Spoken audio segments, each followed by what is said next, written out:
indium gallium. It can be found under tab 3. And this talks about the cadmium that you discussed earlier. It's an MSDS sheet regarding cadmium. On October 1st, 2024, IDEM drafted a report on the decommissioning and disposal of solar panels and wind power equipment. IDEM determined hazardous waste testing on panels in the marketplace indicated different varieties of panels have different metals present in their semiconductors and solder. Some of these metals, like lead and cadmium, are harmful to human health and the environment at high levels. Solar panels have been shown to cause negative effects on wildlife. The cause of these effects is not yet fully understood. However, one thing is clear: birds and bats avoid areas covered by solar panels, and the removal of the land from farm production has an impact on the remaining wildlife. In Four Leaf's proposed project area between the addresses of 5668 East County Road 1000 South and 5335 East County Road 1000 South, there have been a number of bald eagle sightings. On September 5th, 2025, these were reported to the Indiana DNR. I've attached the email provided by IDNR, which stated at the time they responded to Four Leaf, they were unaware of the eagles in the area. And that is why they stated in their letter to Four Leaf that there were no T&E species.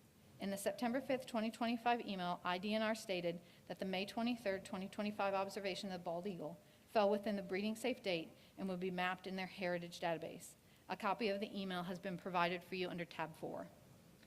14 CFR Part 77 is a Federal Aviation Administration regulation concerning the safe use of national airspace by requiring notification for proposed construction and alteration that could affect air navigation.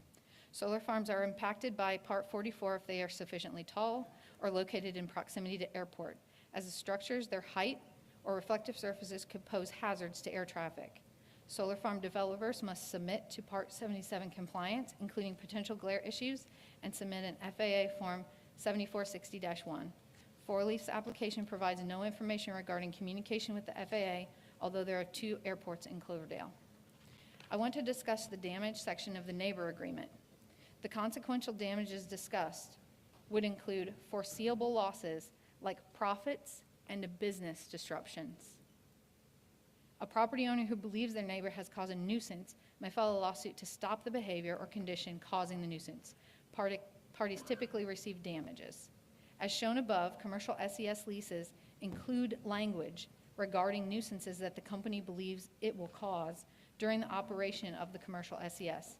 And the Indiana Appellate Court has already stated adjacent property owners have standing, as long as they can show a depreciation in property value. I've spoken to a number of property owners, and should this project move forward, they are prepared to file suits for the inevitable nuisance that will occur. The most desirable use for which the land in each district is adapted. Once again, the Putnam County Comprehensive Plan has already spoken on the issue.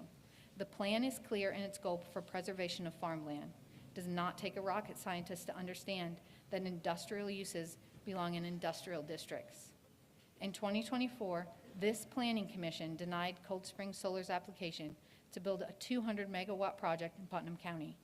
One of the Plan Commission members said, "Solar has a place, but competing with agriculture is not that place." Ronald Heininger, a professor and extension specialist in crop and soil scientist, wrote a report titled Solar Farming, Changing the Future of Farming. In his report, Heininger asserts that solar farms are highly inefficient at producing energy. It's only through generous tax credits, the waiving of property taxes, zero-interest startup loans, federal and state mandates that require utility companies to pay for their power at generous rates that these companies even have a chance of operating. Commercial solar energy systems require large land acquisitions and substantial construction. After the acquisition of thousands of acres of productive land, the average efficiency of a solar panel is 21%, lower than that of the efficiency of coal or natural gas. In its application, Four Leaf Solar has promised Putnam County $2.4 million in annual tax revenue. In 2020, Madison County hired Stephen Miller, a Michigan State professor who is the director after the project is approved and or constructed. Will they remain and operate the solar factory they have built, or will they sell the industrial application to another holding company?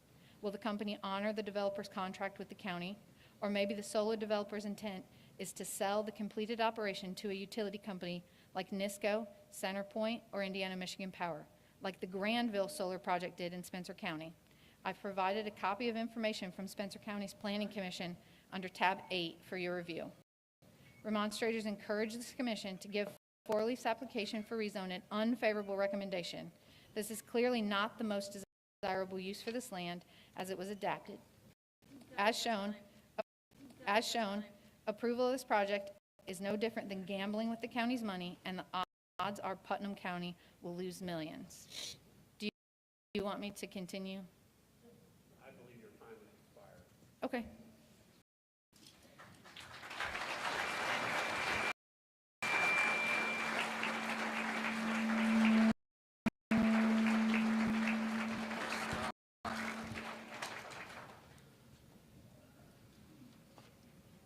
Mr. Belling?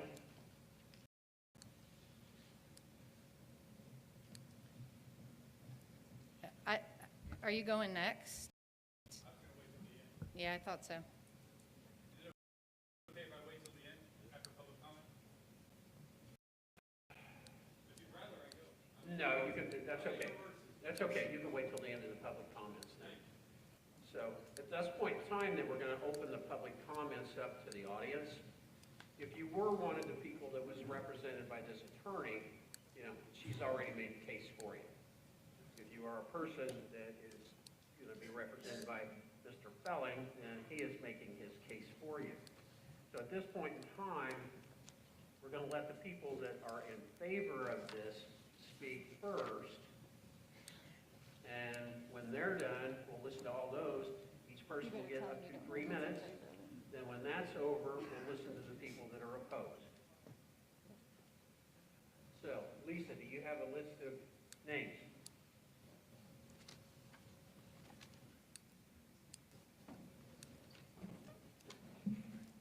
I have a list of names, but they are not in who's opposed or who's in opposition.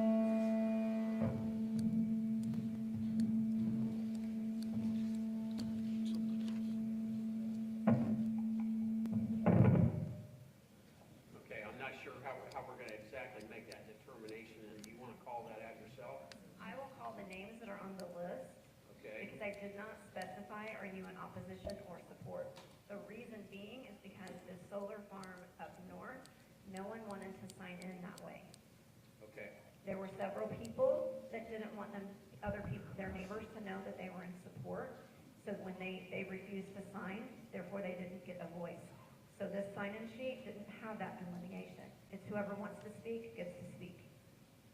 Okay, so do you want to call them out individually? And if those that are in favor want to come up and speak first, they can. And if they're in denial, then we'll... I'm gonna go by the list as it's written. They're gonna go back and forth, it's not gonna matter, Okay. right? They're gonna speak. That's fine. You call them off then. Here's the thing. So the first name on the list is Argan Gold, so I butchered that name. Next up will be Matt Payton and then Joan Billman. So if you guys can get ready to come up, that will save time. When Argon, I'm so sorry, is done talking, I will have Matt come up and then I'll name the next person that will come after Joan. I would also ask this, each person that does come up, give us your name and so forth, but don't repeat the same thing that the person before you said. If you have something new to offer, that's great. Just don't repeat the same thing. Go ahead, sir. Thank you and good evening. My name is Aragon Gould. I'm a Cloverdale resident. Been almost here 50 years. I'm going to continue reading from the preparation that was done to finish it out. So the concern I have is also with the conservation of property values throughout the jurisdiction. Expert evidence shows that the property values decline when placed next to industrial applications such as solar energy systems. What is it that the real estate professionals like to say? Location, location, location. Four Leaf has already made attempts to silence adjacent property owners by providing a neighbor agreement. This agreement specifically provides limitations on the liability of Four Leaf. Additionally, it removes Four Leaf's promised 250 setback on the property. Owner terminates the contract and forces property owners to waive rights to a jury trial and to file suit against any of Four Leaf's parent companies, subsidiaries, or partners. Turns out that 250-foot setback that Four Leaf promised was not out of the goodness of their heart. Instead,